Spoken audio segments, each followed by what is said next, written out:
Vocabulary books hub के Oxford dictionary podcast में खुशामदीद। क्या आप रोजाना सिर्फ 10 मिनट में अपनी इंग्लिश बेहतर बनाना चाहते हैं? तो ये वीडियो आपके लिए है। आइए आज सीखते हैं करीबन 15 से 20 अल्फाज, हर लफ्ज के साथ इसका सही तलफ्फुज, पार्ट ऑफ स्पीच, उर्दू मायने और उर्दू अंग्रेजी एग्जाम्पल भी दी जाएगी। वीडियो शुरू करने से पहले प्लीज वीडियो को लाइक करें और चैनल को सब्सक्राइब जरूर करें ताकि आप रोजाना नई वोकैबुलरी आसानी से सीख सकें। खुशामदीद।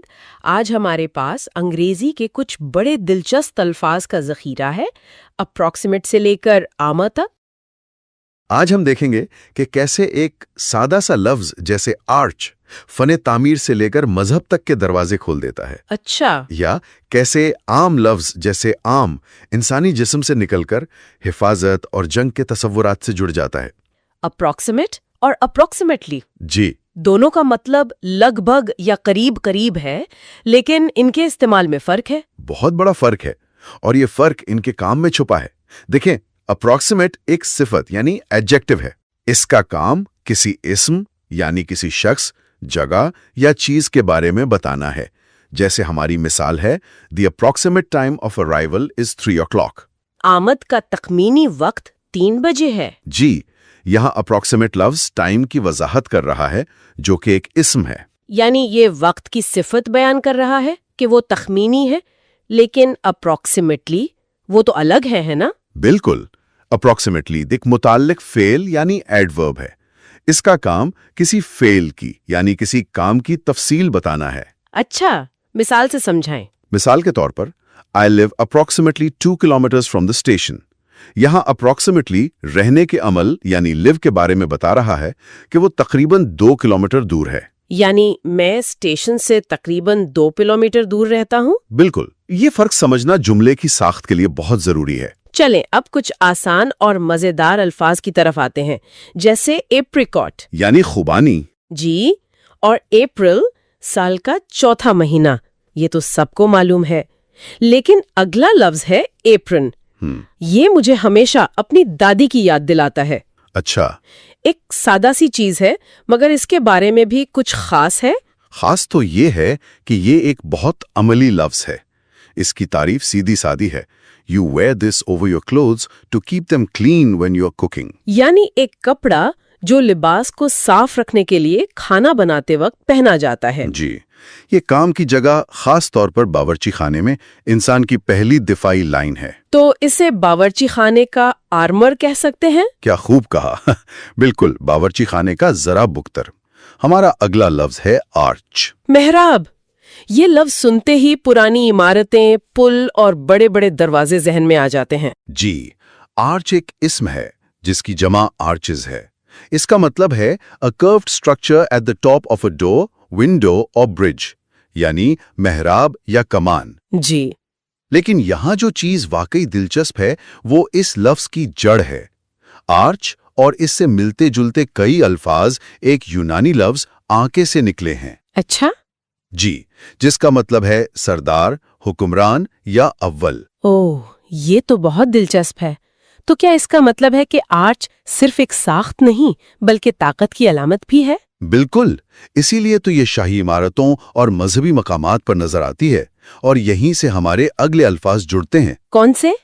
जैसे आर्च बिशप, ये एक इस्म है जिसका मतलब है अ priest of the highest level. अच्छा। आर्च यानी सरदार और बिशप यानी पादरी, तो आर्च बिशप हुए पादरियों के सरदार।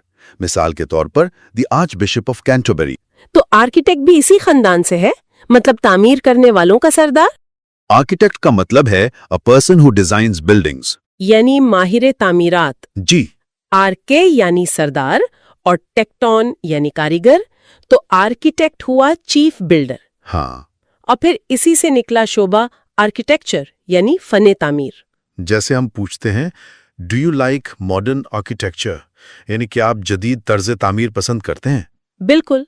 तो इस एक यूनानी जड़ आर्के ने हमें मजहब, तामीरात और फन सबसे जोड़ दिया।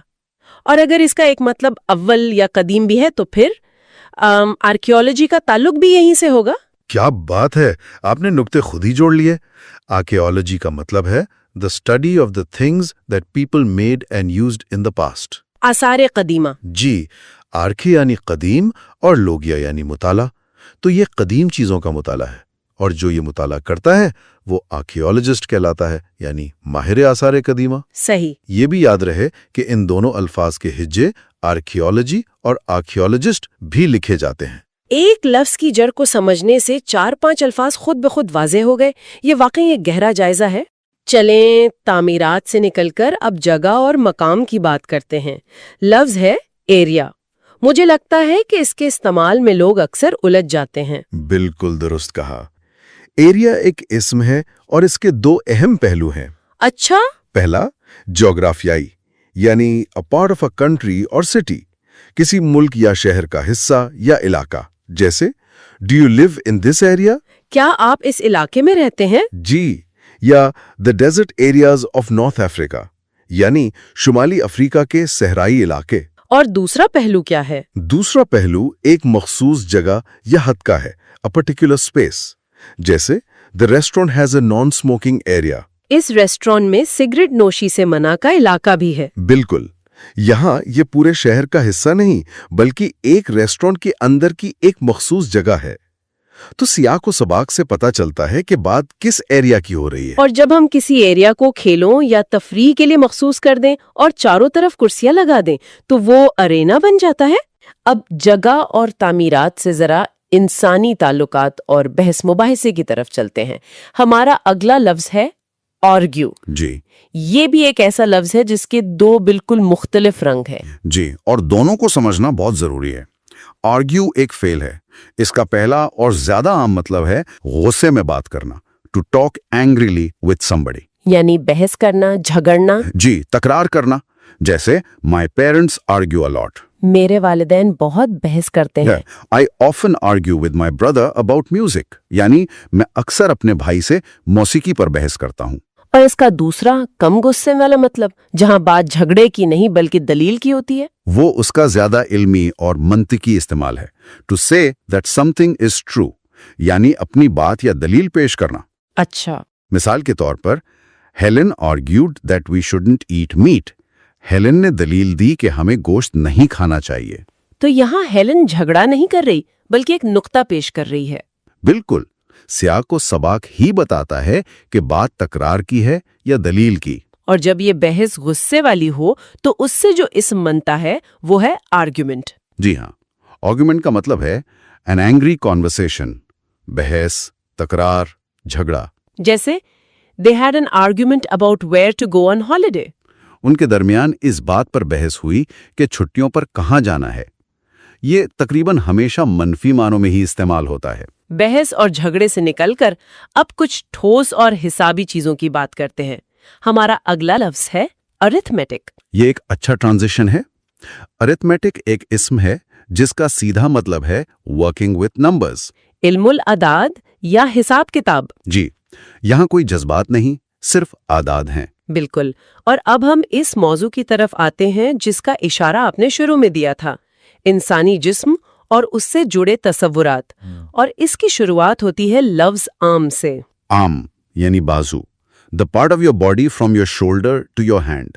एक बहुत ही बुनियादी लफ्ज। जी, जैसे put your arms in the air, अपने बाजू हवा में उठाएं। या he was carrying a book under his arm, उसने अपने बाजू के नीचे किताब उठाई हुई थी। लेकिन इस लफ्ज से एक बहुत खूबसूरत मुहावरा भी बनता है, आर्म इन आर्म। जी, जिसका मतलब है बाजू में बाजू डाले। ये कुर्बत और दोस्ती की अलामत है। The two friends walked arm in arm. दोनों दोस्त बाजू में बाजू डाले चल रहे थे। तो देखें कैसे जिस्म का एक हिस्सा ताल्लुक का इस्तिआरा बन गया। और जब हम इसी आर्म को आराम देने के लिए कुर्सी के साथ जोड़ दें तो वो आर्म चेयर बन जाती है। बिल्कुल, आर्मचेयर एक कंफर्टेबल चेयर विद आर्म्स है, यानी आराम कुर्सी।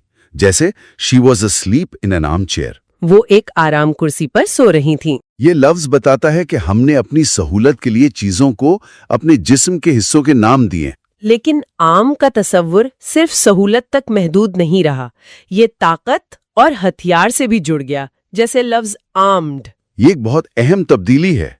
आर्म्ड एक सिफ्त है जिसका मतलब है कैरिंग अ गन एटसेट्रा, मुसल्ला या हथियार बंद। जी, जैसे एन आर्म्ड रॉबर यानी एक मुसल्ला डाकू, यहाँ आर्म का मतलब बाजू नहीं बल्कि हथियार है। सही। ये तस्वर इतना आम हुआ कि अब हम पूछते हैं, are the police armed in your country? क्या आपके मुल्क में पुलिस मुसल्ला होती है? जी। और जब ये मुसल्ला लोग मुनज़्ज़म हो जाएं, तो वो दी आर्म्ड फोर्सेस कहलाते हैं। जी, द आर्म्ड फोर्सेस का मतलब है a country's army, navy and air force, यानी किसी मुल्क की मुसल्ला अफवाज। और अब हम आते हैं हिफाजत के हतमी तस्वुर पर।